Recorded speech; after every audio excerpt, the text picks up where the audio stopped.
नमस्कार, मैं हूँ अमिता पंकज। आप देख रहे हैं राजसत्ता एक्सप्रेस। राजसत्ता एक्सप्रेस के पॉलिटिकल मैटर में आज बात करने जा रहे हैं उत्तर प्रदेश की पॉलिटिक्स के बारे में। जैसे कि आपको पता है, उत्तर प्रदेश में उपचुनाव होने वाले हैं। क्या मायावती उपचुनाव में बीजेपी की बी टीम होने का जो टैग उनके ऊपर लगाया है, क्या वो अपने ऊपर से जो है वो उसको हटाने में कामयाब हो पाएंगे? क्योंकि ये जो है काफी लंबे समय से जो है वो देखा गया है कि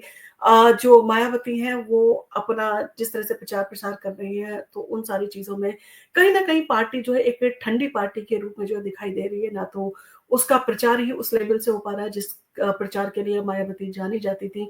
और उत्तर प्रदेश की सियासत में बहुजन समाज पार्टी का आधार लगातार जो है कमजोर होता जा रहा है। और पार्टी के लिए बीजेपी की बी टीम के रूप में अपनी छवि को जो है वो बदलना एक बड़ी चुनौती जो है वो बन गया है। और मायावती इस बार उपचुनाव में बीजेपी के इस टैग को तोड़ने के लिए पूरी ताकत से जुटी हुई है। और वह सियासी जो है उन्होंने बिसात बिछाकर बीजेपी और समाजवादी पार्टी दोनों के लिए मुश्किलें खड़ी जो है वो कर रही हैं। और अब सवाल ये है कि क्या मायावती अपनी सियासी रणनीति में जो है वो सफल हो पाएंगी और बीजेपी की बी टीम के आरोप से जो है वो बाहर आ पाएंगे? क्योंकि काफी लंबे समय से जो है ऐसे आरोप लगते रहे, क्योंकि मायावती के खिलाफ कुछ फाइलें जो है वो अमित शाह के पास हैं, जिसके कारण जो है मायावती कुछ बोलती नहीं है या मायावती चुप रहती है। तो इन सारी चीजों के जो है वो कहीं ना कहीं खबरें जो है वो न्यूज चैनल्स में भी आपने देखा होगा, और बाकी आपने कहते प्रिंट मीडिया में भी देखा होगा। इस तरह की खबरें जो है आती रहती हैं कि नोएडा अथॉरिटी की जो है कुछ चीजें हैं जो कि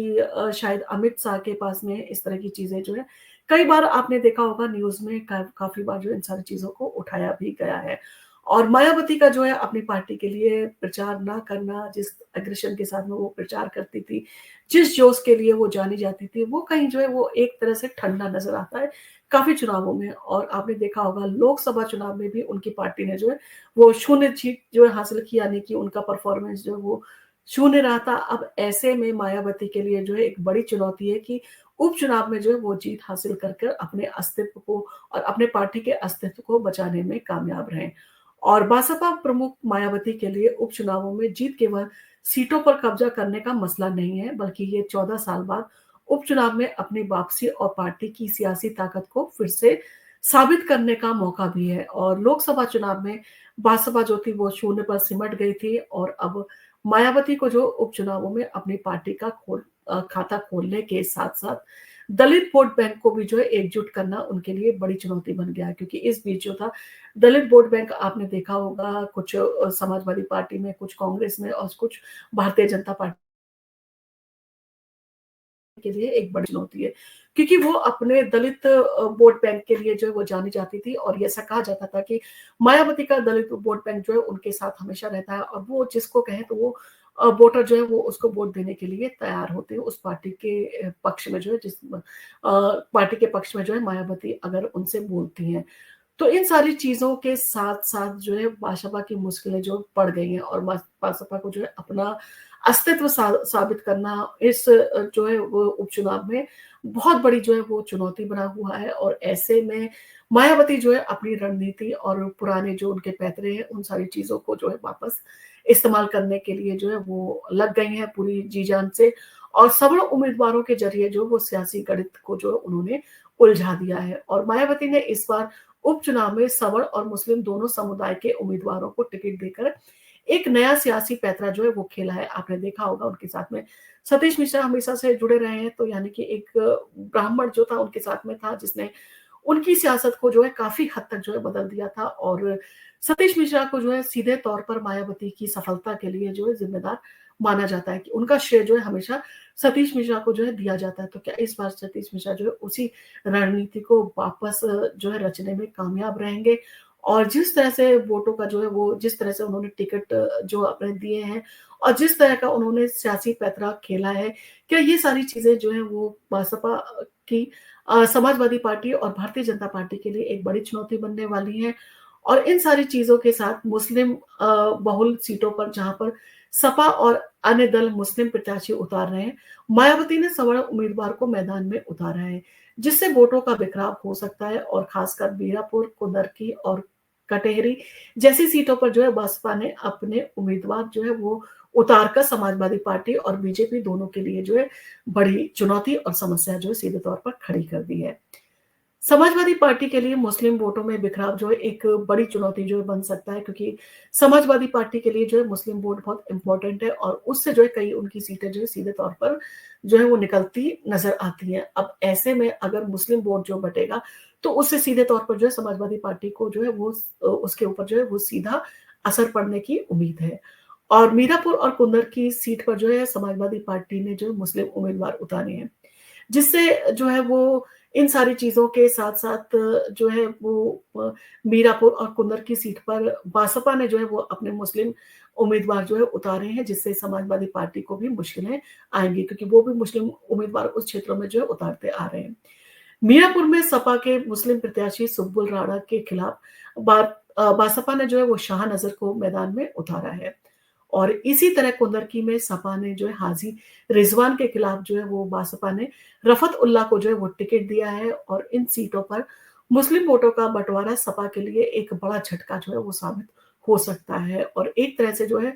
मायावती ने जो है वो समाजवादी पार्टी के लिए एक बड़ी मुश्किल जो है वो खड़ी कर दी है और ये उम्मीद जताई जा रही है कि इन सीटों पर आरएलडी को भी जो फायदा हो सकता है, क्योंकि आरएलडी भी जो है वहां पर उसका पकड़ मजबूत है और ऐसे में आरएलडी भी जो है अगर समाजवादी पार्टी, बहुजन समाज पार्टी और भारतीय जनता पार्टी के बीच में अगर टक्कर है, तो कहीं न कहीं आरएलडी भी जो है वहाँ से अपनी सीट को निकालने में कामयाब हो सकती है। और बीजेपी की राह में देखा जाए तो मायावती ने जो सीधे तौर पर कांटे जो है वो बिछा दिए हैं और बहुजन समाज पार्टी ने उपचुनावों में न सिर्फ समाजवादी पार्टी के लिए बल्कि बीजेपी के लिए भी जो है समस्या खड़ी कर दी है। जैसे गाजियाबाद, सीसामऊ, फूलपुर, करहल और मझवा जैसी सीटों पर जो है वो बहुजन समाज पार्टी ने अपने उम्मीदवार जो है वो उतारे हैं, जिससे बीजेपी की सियासी राह जो है वो मुश्किल हो गई है। करहल सीट पर बसपा ने जो है वो शाक्य समुदाय के उम्मीदवार को टिकट दिया है, जो बीजेपी के लिए एक समस्या जो है वो बन गया, एक चुनौती भी बन गया, क्योंकि परंपरागत वोट बैंक जो है वो बीजेपी से जुड़ा हुआ है। अब ऐसे में अगर शाक्य जो है वो समुदाय का अगर उन्होंने कैंडिडेट उतारा है, तो वो कहीं न कहीं भारतीय जनता पार्टी के वोट काटने में जो है कामयाब रहेगा। और गाजियाबाद की सीट पर समाजवादी पार्टी ने वैश्य समुदाय के परमानंद गर्ग को जो है उतार कर बीजेपी के लिए मुश्किलें खड़ी कर दी हैं, क्योंकि ये समुदाय आमतौर पर बीजेपी का परंपरागत वोटर जो है वो रहा है और अगर उन्होंने इस तरह का जो उम्मीदवार उतारा है, तो अब यहाँ पर जो है वो कुछ ना कुछ तो वोट काटने का काम जो है वो सीधे तौर पर भारतीय जनता पार्टी का मायावती ने कर दिया है। क्या मायावती सियासी चाल में जो है वो सफल होंगे, जिस तरह की उन्होंने उम्मीदवार उतारे, इन सारी चीज़ों के साथ में जो रणनीति उन्होंने जो है वो रची है, तो क्या जिस तरह की उन्होंने रणनीति इस बार रची है, क्या इससे भारतीय जनता पार्टी और समाजवादी पार्टी अपने आप को बचाने में कामयाब हो पाएगी? या मायावती ने जो सियासी चाल जो है चली है, उससे वो सफल रहेंगी? मायावती ने अपनी सियासी बिसात जो है वो पूरी तरह से बिछा दी है और ना सिर्फ बीजेपी की बी टीम के आरोपों से बाहर निकलने की वो पूरी तरह से कोशिश कर रही है, बल्कि वो अपने आगामी विधानसभा चुनाव के लिए भी सियासी जड़ें जो है वो मजबूत करना चाहती हैं और मझवा, खैर, मीरापुर और कटहरी जैसी सीटों पर बसपा का मजबूत आधार रहा है और पार्टी ने इन सीटों पर अपने उम्मीदवार जो है वो उतारे हैं और इसके साथ ही मुस्लिम और सवर्ण दोनों ही समुदाय को जो है टिकट देकर मायावती ने समाजवादी पार्टी और भारतीय जनता पार्टी के लिए जो है संकट पैदा कर दिया है। और बसपा ने जो है इन सियासी दावों के बाद अब उन्हें देखना होगा कि क्या मायावती बीजेपी की बी टीम का टैग जो है उनके ऊपर लगा हुआ है, क्या उसे हटाने में कामयाब हो पाती हैं और आगामी चुनावों में पार्टी की ताकत को जो फिर से स्थापित कर पाती हैं या नहीं। 2027 में विधानसभा चुनाव के मद्देनजर ये उपचुनाव जो है मायावती के लिए एक अहम कदम हो सकता है और 2027 के चुनावों में वो अपने दलित वोट बैंक को जो है वापस अपने लिए जो है इकट्ठा कर सकती हैं, जो कि उनका 2027 का चुनाव जो है मजबूत करने में उनका सहयोग देगा। अब इसका नतीजा क्या होगा, ये सारी चीज़ें जो है उपचुनावों के बाद में ही नज़र आएँगी कि उन्होंने जिस तरह से जो रणनीति जो है वो रची है, जिस तरह का गणित उन्होंने लगाया है, क्या इन सारी चीज़ों में मायावती जो है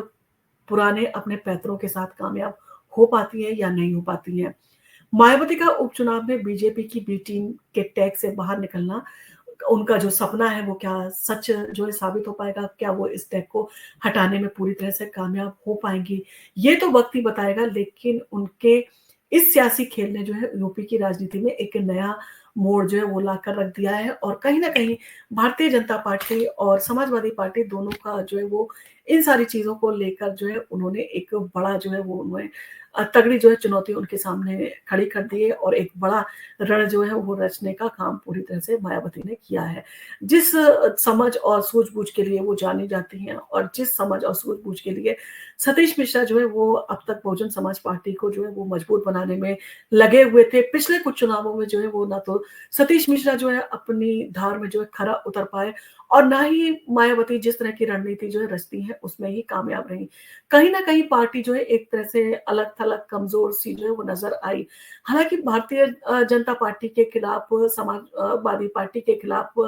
मायावती के जो भतीजे थे उन्होंने जो है वो एक तरह से देखा जाए उन्होंने अपने स्टेटमेंट से जो है उससे टक्कर लेने की कोशिश की थी। परंतु लोकसभा चुनावों में जो है मायावती ने जो है उनको इन सारी चीज़ों के लिए रोक दिया था। एक तरह से देखा जाए कि उनको जो है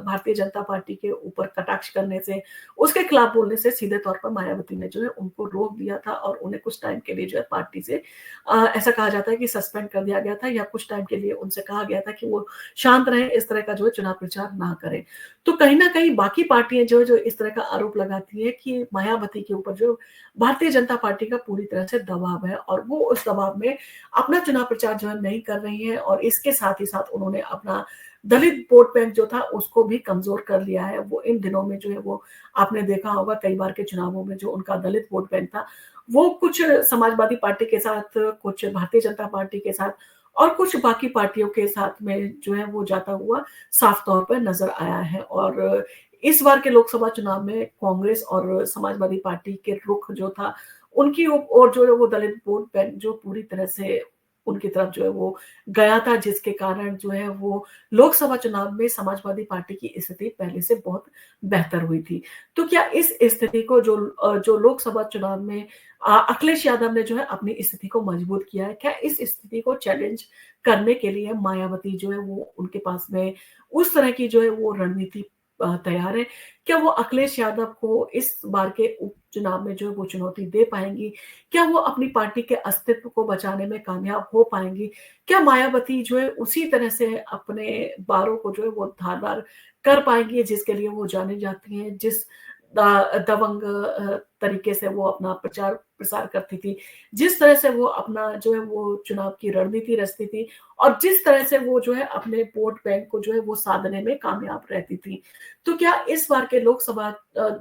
इस बार के जो उपचुनाव हैं, तो क्या लोकसभा चुनाव में जिस तरह से उनकी पार्टी ने शून्य पे रह के सिमट पाई थी, तो क्या लोकसभा चुनाव का बदला वो इस उपचुनाव में भारतीय जनता पार्टी और समाजवादी पार्टी से लेने में कामयाब हो पाएँगी? देखना होगा कि अब इस बार के उपचुनाव जो है वो मायावती के लिए भारतीय जनता पार्टी के बी टेक को उतारने में कितने कामयाब होते हैं। क्या वो इस बी टेक की छवि से जो है बाहर निकालने में अपने आप को और अपनी पार्टी को कामयाब हो पाएँगी? क्योंकि उनके लिए ये एक बड़ी चुनौती है। इन सारी चीज़ों के साथ में अपने अस्तित्व के साथ में खड़ा होना, अपने पार्टी के अस्तित्व को बचाना और अपने अस्तित्व के साथ में जो है जिस तरह की वो जो है वो बातों के लिए जानी जाती हैं, जिस तरह की रणनीति और जिस तरह का चुनाव प्रचार वो करती हैं, जिस तरह से उनका जनसमूह जो है उनके लिए उमड़ता है, क्या इन सारी चीज़ों के साथ में जिस तरह से भारतीय जनता पार्टी और समाजवादी पार्टी को चुनौती देने के लिए, कांग्रेस को चुनौती देने के लिए इस बार मायावती जो है पूरी तरह से तैयार है? क्या वो उन पार्टियों को जो है वो चुनौती देने में और अपनी पार्टी को सशक्त बनाने में जो है वो कामयाब हो पाएँगी? इन सारी चीज़ों के बारे में आपका क्या कहना है? अगर आपका इन सारी चीज़ों के लिए कुछ कमेंट हो तो आप हमारे वीडियो में जो है कमेंट करके हमें बता सकते हैं, आपको क्या लगता है? क्या मायावती अपने उसी अस्तित्व को, अपनी उसी पहचान को और अपने पार्टी के लिए जो है वो एक धारदार जो है वो रणनीति तैयार करने में कामयाब हो पाएँगी? क्या सतीश मिश्रा की रणनीति इस बार के उपचुनाव में भी कामयाब हो पाएगी? क्योंकि इस उपचुनाव में उन्हें सीटें हासिल करना जो है बहुत ज़रूरी है क्योंकि ये उनके लिए एक बड़ी चुनौती है कि वो अपने पार्टी के लिए जो है सीटें हासिल करें ताकि 2027 के विधानसभा चुनाव में जो है अपने पार्टी को मजबूती से वो रख पाएँ। अन्यथा उनकी पार्टी जो है जिस तरह का जो रुझान आए थे, जिस तरह से लोकसभा में सीटें आई थी, उनको जो है एक भी सीट नहीं मिली थी। इन सारी चीज़ों के साथ में उनकी पार्टी कहीं न कहीं बहुत कमज़ोर और बाकी पार्टियों से बहुत दूर जाती हुई नज़र आती है। तो आपको क्या लगता है मायावती अपने बारों से, अपने चुनाव प्रचार से, क्या अपने दलित वोट बैंक को जो है वो साधने में कामयाब हो पाएँगी? क्या वो अपने दलित बैंक को जो है वो एकजुट कर पाएँगी? ये सारी चीज़ें वक़्त के साथ ही पता चलेगी जब उपचुनाव का रिज़ल्ट आएगा।